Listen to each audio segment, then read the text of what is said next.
महाराष्ट्र की राजनीति रविवार का दिन सियासी उथल-पुथल भरा रहा। अजीत पवार ने 8 विधायकों के साथ राजभवन में शपथ लेने के साथ ही एनसीपी में टूट पड़ गई है। एनसीपी में पड़ी टूट की स्क्रीन दरअसल शुक्रवार को हुई उस समय तैयार हो गई थी जब अजीत पवार ने नेता प्रतिपक्ष का पद छोड़ दिया।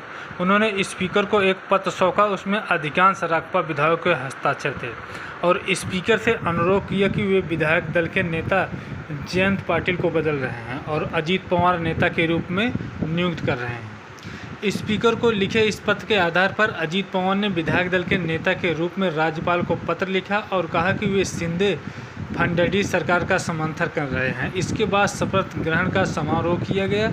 पहले शपथ ग्रहण समारोह 3 जुलाई को होना था, लेकिन शरद पवार को गुप्त बातचीत के बारे में पता लग गया था और इसलिए उसे रविवार को ही आयोजित कर दिया गया। शपथ लेने वाले नेताओं सहित 10 राजपा नेता 2 महीने से शरद पवार से मुलाकात कर रहे थे और उन्हें बता रहे थे कि अधिकतम विधायक भाजपा सेना सरकार के साथ जुड़ना चाहते हैं। विधायकों ने पवार को समझाने की कोशिश भी की थी, लेकिन पवार नहीं माने।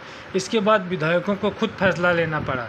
बीजेपी की ओर से भी एनसीपी नेताओं पर जल्द से जल्द फैसला लेने का दबाव था, क्योंकि पवार इस गठबंधन के लिए तैयार नहीं थे। शरद पवार की राजनीतिक विरासत के वारिस के रूप में देखे जा रहे अजीत पवार पिछले कुछ समय से पार्टी में ही एक तरह से अलग थलग पड़ रहे थे। सुप्रिया सुले की सक्रियता बढ़ रही थी और अजीत एक तरह से आइसोलेट होते जा रहे थे। विधानसभा में विपक्ष के नेता का पद तो था, लेकिन संगठन पर पकड़ लगभग खत्म हो गई थी।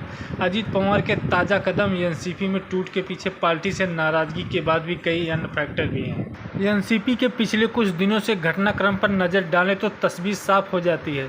शरद पवार ने एनसीपी के अध्यक्ष पद से इस्तीफा दे दिया था। इसके बाद पार्टी की कमान अजीत पवार का हाथ में आएगी या अजीत की इस बात को लेकर चर्चा हो गई थी। एनसीपी के कई नेता कार्यकर्ता शरद पवार के फैसले के विरोध में उतर आए। तब अजीत ने कहा था कि इससे कुछ नहीं होगा। अजीत ने यह भी कहा था कि शरद पवार अपना फैसला नहीं बदलेंगे।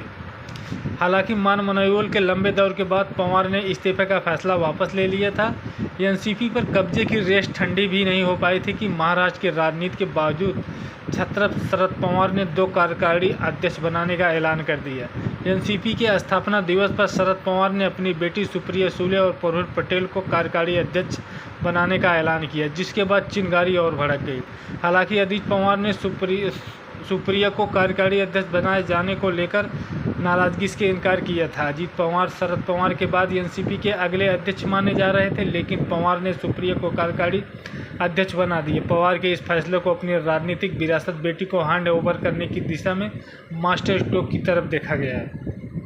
एनसीपी का कार्यकारी अध्यक्ष कौन कहे? अजीत को प्रदेश संगठन में भी कोई पद नहीं मिला।